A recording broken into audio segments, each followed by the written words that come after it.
It hadn't been easy getting her truck across the Atlantic. To be fair, she could have ditched it, left it in some warehouse in New York, and just shipped herself over. I mean, she could scrounge up the money to get a new truck eventually, but she had a special connection to this one, and Ty didn't like to admit defeat to anyone or anything. So she'd managed to convince the shipping company that her truck needed to be hauled across the Atlantic, undisturbed of course. It would take roughly 2 weeks aboard the Alliance, a large freighter shipping electronics and vehicles to Europe. She hoped there'd be enough crew members, or rats, worst case, aboard to keep her from getting too hungry until she arrived, topping up beforehand just to be safe. Luckily, she had a built-in compartment in the back of her truck cabin, a hidden hatch that led into a coffin-sized container where she'd spend the days. If you didn't know about it, or weren't damn good at spotting these things, you'd never even know it was there. It had taken Ty 4 nights before she decided she needed to stretch her legs. Or at least that's what she told herself, but it was more than that. Being Gangrel, she wasn't used to sitting still, and even though the ship was moving, staying inside her truck for this long made her legs itch. The ex-soldier had slid out of the truck in the middle of the night, having watched through the side windows for any patterns to patrols or other movement. There wasn't any, but you didn't get to survive what she'd been through by being sloppy. Her time in the army had barely prepared her for the shit that had gone down in New York. Her feet hit the metal grating of the deck almost inaudibly, and there was barely a rustle from the fabrics of her black clothes or her equally dark hair as she moved between containers and trucks. She overheard a conversation between 2 drunken sailors, the topic your usual mixture of bravado and delusions. She doubted either of them were listening to the other one, but it was a good distraction, keeping them from being too watchful. She snuck past low, keeping her head down, and headed towards the stern of the ship. Passing by a rack of reflective jackets, she put one on, pulling up the hood of her own jacket too. Now she looked like anyone on board, which suited her fine.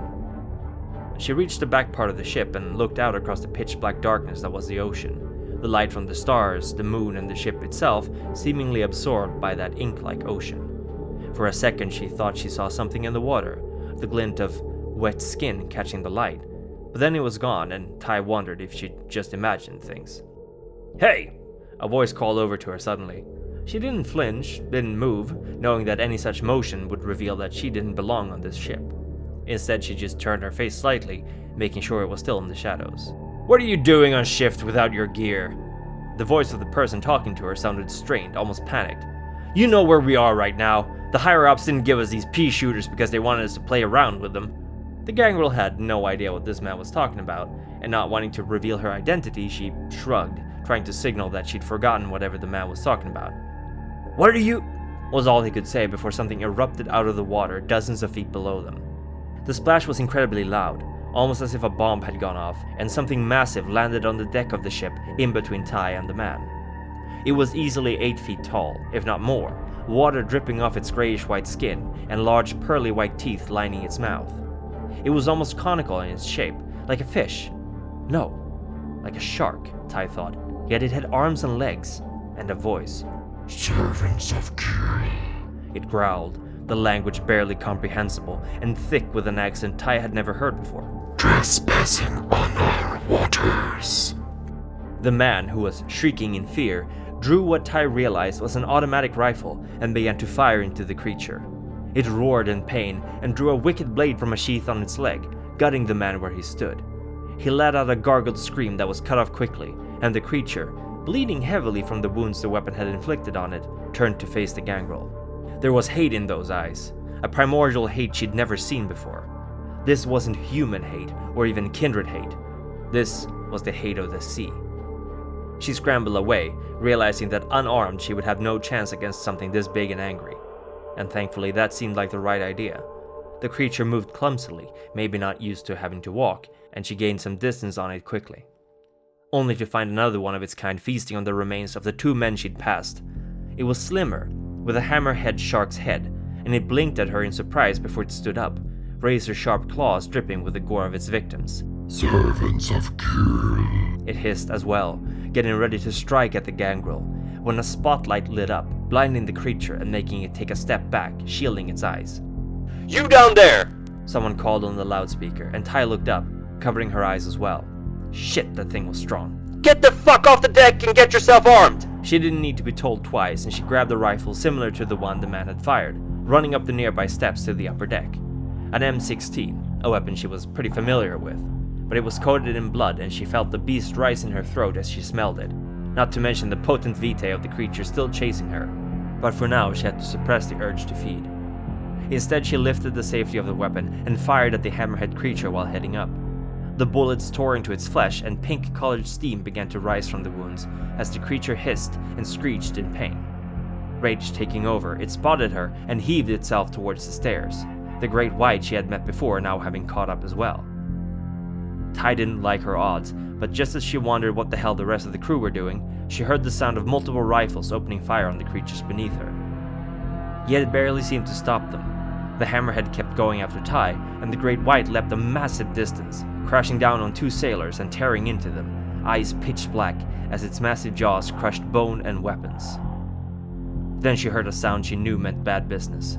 She'd only seen one in real life a couple of times, but it had left a lasting impression. Someone was revving up a Gatling gun. She heard a wet, hoarse chuckle from upstairs as a massive, bloated man stepped out from inside the ship, wearing a big, thick trench coat which almost hid his features. Yet Ty could see that his skin was sickly green, stretched in places, and that his eyes, barely hid behind the sunglasses he was wearing, despite it being in the middle of the night, were faceted like an insect's. "Come here, fishy!" The man-mountain chortled as he began firing at the shark creatures. It tore into their flesh at such power it sent the arm of the hammerhead flying, and the two creatures immediately began to scatter, the great white diving off into the water, and the hammerhead scrambling down the stairs to reach the side of the ship. Yet Ty, despite being wary of her strange and repugnant savior, couldn't let the creature get away, not after what it had done. She had only a few rounds left in her weapon, but she emptied it into the back of the hammerhead, the bullet holes sizzling and sputtering as whatever were in them did more damage than the impact itself.